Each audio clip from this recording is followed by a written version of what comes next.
Hello students, अपने previous lecture में हमने कॉम्बिनेशन रिएक्शंस समझाई थी, जिसमें एक्सोथर्मिक रिएक्शन और एंडोथर्मिक रिएक्शन के बारे में डिस्कस किया था। अब आज का टॉपिक है हमारा डिकम्पोजिशन रिएक्शन। डिकम्पोजिशन रिएक्शन जो होती हैं वो कॉम्बिनेशन रिएक्शन की just opposite means combination reaction में दो या दो से रिएक्टेंट से ज़्यादा अगर कंबाइन और सिर्फ एक प्रोडक्ट प्रोड्यूस करें, सिंगल प्रोडक्ट प्रोड्यूस करते हैं, तो वो रिएक्शन होती है कॉम्बिनेशन रिएक्शन। लेकिन डिकम्पोजिशन रिएक्शन क्या होती है? जब एक सिंगल रिएक्टेंट कई सारे प्रोडक्ट्स प्रोड्यूस करता है, डिकम्पोज हो जाता है, टूट जाता है, डिसइंटीग्रेट हो जाता है, तो इस तरह की रिएक्शंस डिकम्पोजिशन रिएक्शन होती हैं। अच्छा, इसके लिए एक एक्टिविटी करते हैं। एक टेस्ट ट्यूब में फेरस सल्फेट के कुछ क्रिस्टल्स ले लेते हैं। फेरस सल्फेट का फॉर्मूला क्या है? FeSO4। इसका नाम क्या है? Ferrous sulphate. और इसका कलर क्या होता है? ग्रीन। ये ग्रीन कलर के क्रिस्टल्स होते हैं इसके। हम फेरस सल्फेट के क्रिस्टल्स को जब गर्म करते हैं, हीट करते हैं, आप या तो एरो के ऊपर हीट लिख सकते हो या एक ट्रायंगल का साइन बना दिया जाता है, जिसको डेल्टा भी कहते हैं। ये डेल्टा साइन हीट को रिप्रेजेंट करता है। बैलेंस करने के लिए रिएक्शन में हमें 2FeSO4 लेना पड़ेगा। सो 2FeSO4 means 2 moles of ferrous sulphate. हम जब हीट करते हैं तो क्या बनता है? Fe2O3 ferrous oxide, sorry ferric oxide. इसका नाम क्या है? Ferric oxide. ये और इसके साथ साथ सल्फर डाइऑक्साइड गैस और सल्फर ट्राईऑक्साइड गैस इवॉल्व होती, ब्राउन कलर की होती है। यानी टेस्ट ट्यूब में ब्राउन कलर की फ्यूम्स निकलना शुरू हो जाती हैं। ब्राउन कलर्ड फ्यूम्स निकलना शुरू हो जाती हैं। और ये जो ग्रीन कलर के क्रिस्टल्स थे, ये क्रिस्टल्स Fe2 मीन्स इसमें फेरिक ऑक्साइड में कन्वर्ट हो जाता है। मीन्स ग्रीन कलर के क्रिस्टल जो होते हैं वो कलरलेस क्रिस्टल्स में कन्वर्ट हो जाते हैं। यानी कंपाउंड डिकम्पोज हो गया। Single reactant ferrous sulphate, sulphur dioxide और सल्फर ट्राईऑक्साइड 3 प्रोडक्ट प्रोड्यूस कर रहा है। ये डिकम्पोज हो चुका है, इसलिए रिएक्शन डिकम्पोजिशन रिएक्शन है। फेरस सल्फेट क्रिस्टल्स, यहाँ पर एक नई बात है।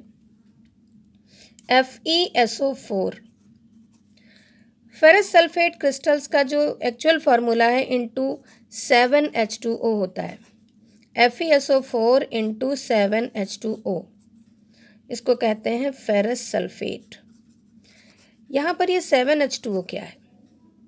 7H2O ये वाटर के क्रिस्टल्स हैं, वाटर क्रिस्टल्स हैं।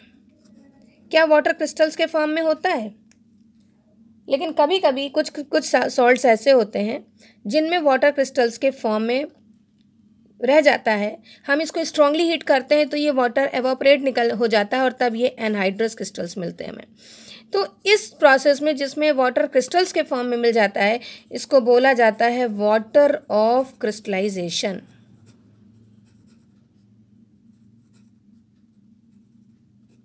Water of crystallisation.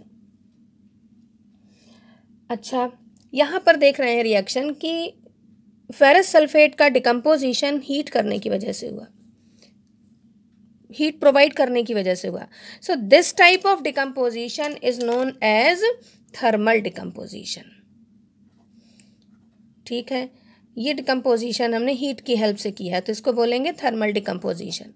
इसी तरह और भी कुछ सोर्सेज हैं, तो हम लोग डिकम्पोजिशन रिएक्शंस को 3 तरीके से पढ़ेंगे। पहला है थर्मल डिकम्पोजिशन, जिसका एग्जाम्पल मैंने आपको ये बताया। सेकेंड है इलेक्ट्रोकेमिकल डिकम्पोजिशन, वो अभी बताऊंगी। And then photochemical decomposition. चलिए थर्मल डिकम्पोजिशन का एक और एग्जाम्पल देख लेते हैं। हमने इसके प्रीवियस लेक्चर में भी डिस्कशन किया था कि अगर कैल्शियम कार्बोनेट, ये क्या होता है? लाइमस्टोन। इसका केमिकल फार्मूला है कैल्शियम कार्बोनेट। कैल्शियम कार्बोनेट को जब हम हीट करते हैं, हीट करने का मतलब क्या हुआ? या तो आप एरो के ऊपर हीट लिखो या फिर डेल्टा साइन बना दो। अप्रॉक्सीमेटली 11 to 70 1170 केल्विन डिग्री पर हम जब लाइमस्टोन को हीट करते हैं तो ये प्रोड्यूस करता है कैल्शियम ऑक्साइड और कार्बन डाइऑक्साइड गैस इवॉल्व हो जाती है।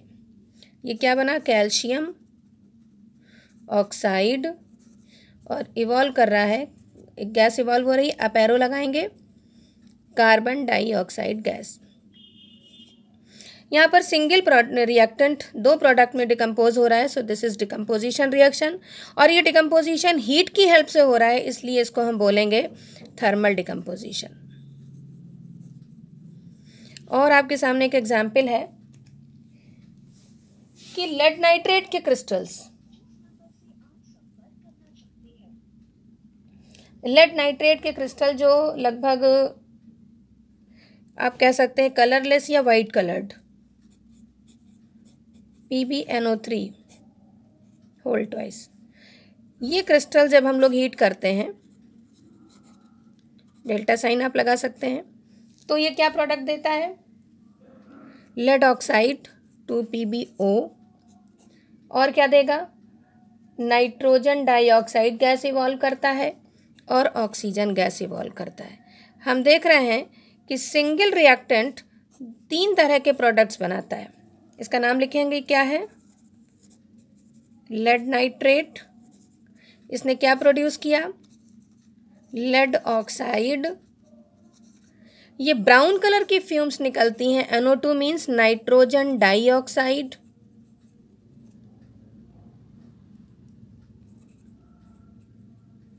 And this oxygen gas. ये ब्राउन कलर की फ्यूम्स निकलती हैं, हम जान जाते हैं जहाँ ब्राउन कलर का फ्यूम्स निकलना शुरू होता है कि लेड नाइट्रेट डिकम्पोज हो गया है। ये भी एग्जाम्पल है थर्मल डिकम्पोजिशन का, क्योंकि यहाँ पर भी हमने हीट को यूज़ किया है। This is thermal decomposition. अब अगला टाइप डिस्कस करते हैं और उसका नाम है इलेक्ट्रोकेमिकल डिकम्पोजिशन।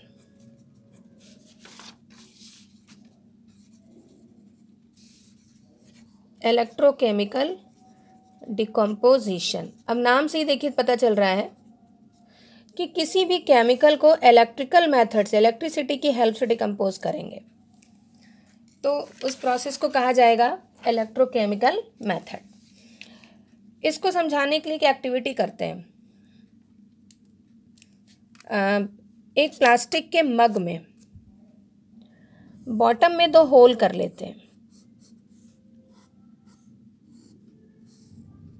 2 होल बॉटम में कर लेते हैं, इनमें आयरन नेल फिट कर देते हैं दोनों में, और नीचे कुछ आयरन नेल का हिस्सा निकल आता है तो वहाँ पर वॉशर लगा देते हैं, और यहाँ पर इलेक्ट्रिसिटी का वायर टाइट कर देते हैं इन वॉशर की हेल्प से।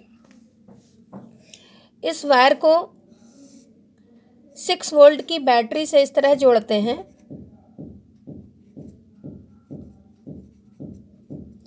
जिससे कि कैथोड इस तरफ आ जाए और एनोड इस तरफ आ जाए। जिस तरफ एनोड होगा वो कैसा हो जाएगा, पॉजिटिव टर्मिनल, और जिस तरफ कैथोड होगा वो नेगेटिव टर्मिनल। इसमें इस नेल के ऊपर इन्वर्टेड टेस्ट ट्यूब फिट कर देते हैं, उल्टी टेस्ट ट्यूब रख देते हैं दोनों में, और इस जार में, मग में पानी भर देते हैं। हम लोग जब यहाँ पर नेल के नीचे यहाँ वॉशर टाइट करेंगे ना, तो ये जो यहाँ पर हम लोगों ने छेद किया है वो ब्लॉक हो जाएगा और इससे पानी नीचे निकलना बंद हो जाएगा। हम जैसे ही बैटरी का स्विच ऑन करते हैं इलेक्ट्रिसिटी फ्लो करने लगती है। थोड़ी देर बाद हम देखते हैं, थोड़ी देर मतलब काफ़ी देर बाद हम कहेंगे कि 1-2 घंटे बाद हम देखते हैं कि इन टेस्ट ट्यूब के टॉप पोर्शन में कुछ बबल्स दिख रहे हैं हमें। ये बबल्स गैस के होते हैं, ये गैस बबल्स होते हैं। और जब प्रोसेस काफ़ी कंप्लीट हो चुका होता है तो हम क्या देखते हैं, सिस्टम में बैटरी को ऑफ कर देते हैं और थंब लगा करके इन टेस्ट ट्यूब को निकाल लेते हैं। एक टेस्ट ट्यूब में जहाँ पर कैथोड है वहाँ पर हाइड्रोजन गैस कलेक्ट हो जाती है, और जहाँ पर एनोड है वहाँ पर ऑक्सीजन गैस कलेक्ट हो जाती है। चेक कैसे करते हैं?